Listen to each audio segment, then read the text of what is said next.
Moi, je dis juste avancer. Je me donne juste les ordres.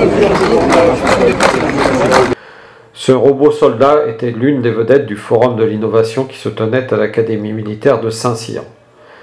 Mais à côté des innovations technologiques étonnantes, des élèves officiers scientifiques s'inspirent de Léonard de Vinci pour construire des ponts autoportants.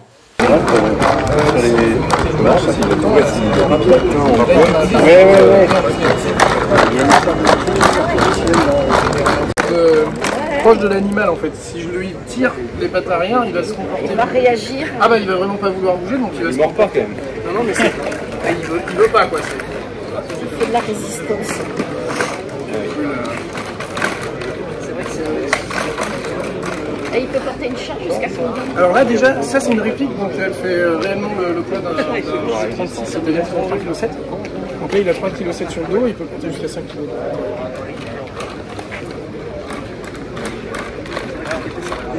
Par rapport au vent ou à la couche. Ils sont étranchifiés. Là, la version qui est là, parce que c'est une version de développement, elle est ouverte. Normalement, elle est entièrement fermée. Les mineurs, elle est entièrement fermée. On peut s'en servir en toutes circonstances.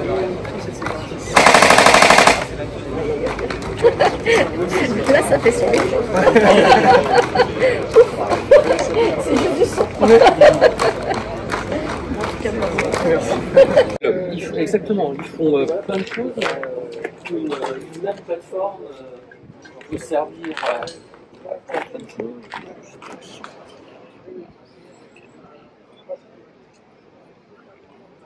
Donc en fait, de base, en fait, on a une plateforme à roulette, donc qui va être équipée de 4 caméras. Donc la première utilisation, c'est projeter ses yeux et ses oreilles dans des zones potentiellement dangereuses, recueillir de l'information.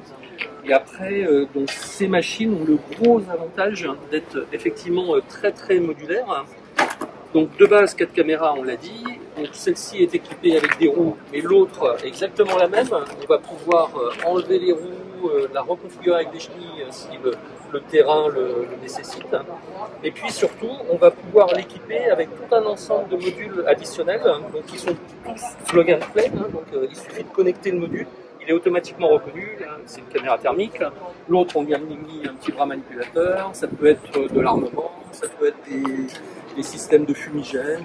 Donc, ces robots, ça s'appelle Nerva, en fait, équipent le GIGN, le RAID aussi, pas uniquement l'armée de terre. Donc l'armée de terre, on a une soixantaine, mais on équipe également RAID, GIGN, la BRI, les pompiers de Paris, les pompiers de Marseille. Donc le principal intérêt, c'est vraiment d'aller projeter une mission quelconque pour préserver les personnels. Donc ça c'est la gamme effectivement Nerva, des petits systèmes qui sont en dotation, en service. Et après vous avez deux autres gammes ici, donc la gamme des plus lourds, donc vous voyez un Nitro, plutôt en configuration logistique, qui va accompagner les personnels, avec des capacités autonomes, il est capable de suivre automatiquement une personne, par exemple cet engin. Celui-ci donc est dédié à la gestion des engins explosifs improvisés, donc il est équipé d'une pelle, d'une griffe, qui va aller gratter le sol quand on a une suspicion en fait d'engin explosif pour le déterrer. On a les mêmes versions équipées avec de l'armement maintenant, des canons de 20 mm.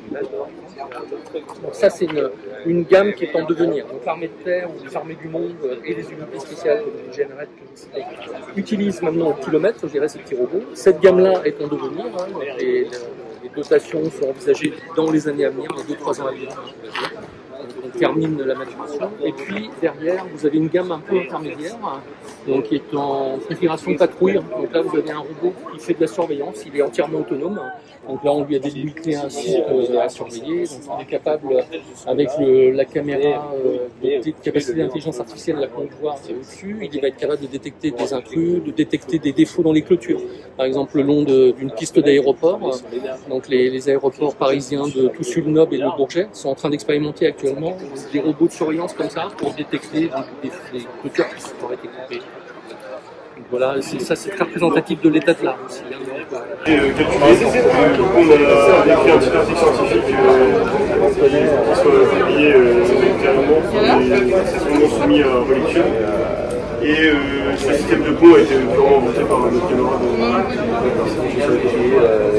On s'est penché sur la question d'un système de pont opérationnel pour l'armée de terre. Le but était de trouver un pont facile et rapidement montable pour les unités de l'armée de terre. Alors pour ça, on est parti de l'idée de Léonard de Vinci, qui est un pont autoportant, c'est-à-dire sans aucune liaison rigide, un pont qui s'emboîte purement et simplement, et qui tient seulement par les actions réciproques qui s'appliquent sur les barres. Notre étude, on a commencé par calculer justement ce que Léonard de Vinci avait déjà réalisé, pour voir si on retrouvait à peu près les mêmes résultats que lui, et ensuite chercher à adapter ces résultats à une solution utilisable par l'armée de terre. C'est là qu'on a un camarade qui a eu l'idée de monter ce système en H, qui permet, en s'emboîtant assez simplement, de franchir et de franchir une coupure humide notamment. Et l'avantage de ce système, c'est que en l'emboîtant et en le soulevant, il tient parfaitement, et ensuite on peut le faire poser juste avec un véhicule blindé. Et le pont a été dimensionné pour qu'on puisse franchir des véhicules jusqu'à 30 tonnes, c'est-à-dire tous les véhicules blindés de l'infanterie que l'armée de terre française possède. Est-ce que ça se rend compte des vibrations du fond, qui est quand même une problématique sur tous les supports? Non, c'est vraiment juste concentré sur la partie résistance des matériaux, calcul de structure et dimensionnement du pont, mais pas la partie dynamique. Ça, vous l'avez fait quoi, en impression 3D? Ça, c'est de l'impression 3D.